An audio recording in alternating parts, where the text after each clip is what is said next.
최근 정부는 탄소 중립 및 친환경차 보급 확대 정책의 일환으로 전기차 보조금을 대폭 확대하는 방향으로 정책을 조정하면서 기존에 지원해왔던 하이브리드 차량에 대한 보조금을 점진적으로 축소하거나 전면 폐지하는 방안을 추진하고 있습니다.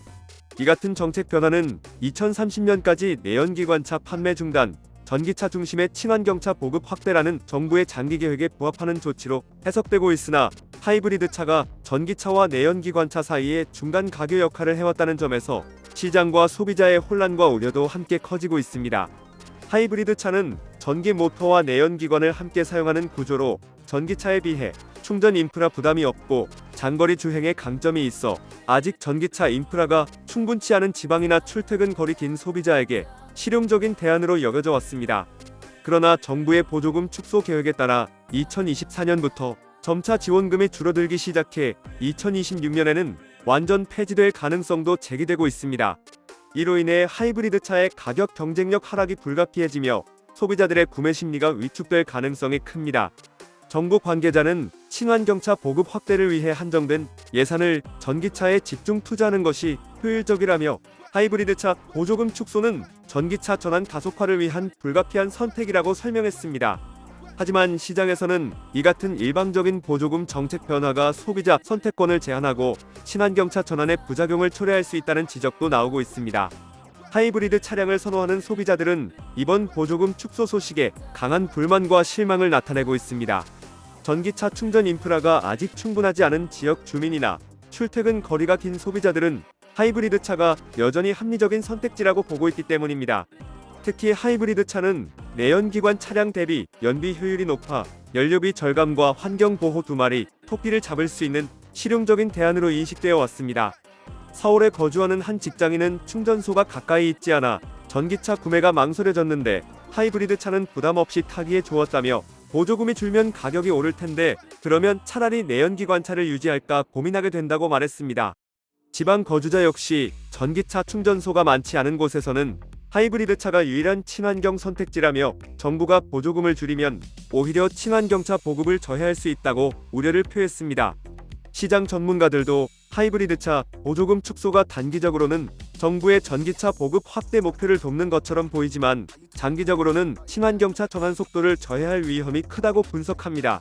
전기차 충전 인프라와 차량 가격이 아직 보급 확대에 장애물이 많은 만큼 하이브리드 차가 가교 역할을 계속해야 한다는 의견이 적지 않습니다. 또한 중고차 시장에도 하강이 예상됩니다. 하이브리드 차 중고차 가격이 하락하고 전기차와 내연기관차 간의 시장 불균형이 심화될 수 있다는 분석입니다. 소비자들이 전기차 구매 부담으로 인해 중고 하이브리드 차 시장에 의존하는 현상이 심화될 수도 있습니다. 국내외 완성차 업체들은 정부의 보조금 정책 변화에 발맞춰 하이브리드 차 중심에서 전기차 중심으로 사업 전략을 재편하는 움직임을 보이고 있습니다. 전기차 신모델 출시를 확대하고 전기차 생산 시설 투자에 적극 나서면서 하이브리드 차에 대한 연구개발과 생산 비중은 점차 줄이고 있습니다. 하지만 완전한 전기차 전환까지는 시간이 필요하다는 점에서 일부 업체는 하이브리드 차 기술 개발을 지속하고 있습니다. 배터리 효율 향상, 모터 성능 개선, 내연기관 엔진 최적화 등을 통한 하이브리드 차의 경쟁력 강화가 목표입니다. 이는 전기차 충전 인프라가 충분치 않은 시장과 고객을 대응하기 위한 현실적인 전략입니다. 한 완성차 업계 관계자는 정부 정책이 전기차 중심으로 빠르게 이동하고 있지만 소비자 수요와 인프라 상황을 감안하면 하이브리드 차도 당분간 중요한 위치를 차지할 것이라며 정부 정책 변화에 따라 탄력적으로 대응하면서 친환경차 전환을 위한 기술 혁신을 동시에 추진하겠다고 밝혔습니다. 업계는 또한 전기차 보조금 확대에 따른 경쟁 심화에 대비해 가격 경쟁력 강화와 고급화 전략을 병행하는 한편 배터리 소재 공급망 확보와 친환경 생산 공정 개발 등 다양한 과제에 대응하고 있습니다. 이번 하이브리드 차 보조금 축소 논란은 친환경차 전환 정책이 실질적 소비자 수요와 산업 현실을 얼마나 세심하게 고려해야 하는지를 보여주는 대표적인 사례입니다. 정부가 탄소 중립 목표 달성과 전기차 보급 확대를 위해 예산을 집중하는 것은 필수적이지만 한편으로는 소비자의 다양한 상황과 시장의 적응 속도도 충분히 반영해야 한다는 지적입니다. 전문가들은 단순한 보조금 정책뿐 아니라 전기차 충전 인프라 확충, 배터리 기술 혁신, 중고 전기차 시장 활성화, 하이브리드 차 기술 개선 등 종합적인 지원책이 함께 마련돼야 한다고 조언합니다. 특히 지방이나 중장거리 운행이 많은 소비자들을 위한 정책 보완책이 필요하며 소비자의 선택권을 보장하는 유연한 정책 설계가 요구됩니다. 또한 정부와 업계 간 긴밀한 협력과 국민 의견 수렴을 통해 실질적인 지원과 규제 정책을 균형 있게 추진하는 것이 향후 친환경차 전환의 성공 열쇠가 될 전망입니다. 결국 하이브리드차 보조금 축소 논란은 단순히 한 정책의 변경을 넘어 친환경차 전환이라는 대전환기에 다양한 이해관계 조정과 사회적 합의 과정을 반영하는 중요한 이슈임을 시사합니다.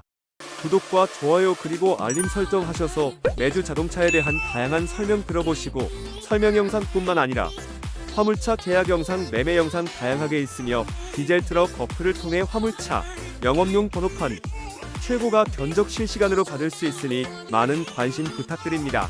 감사합니다.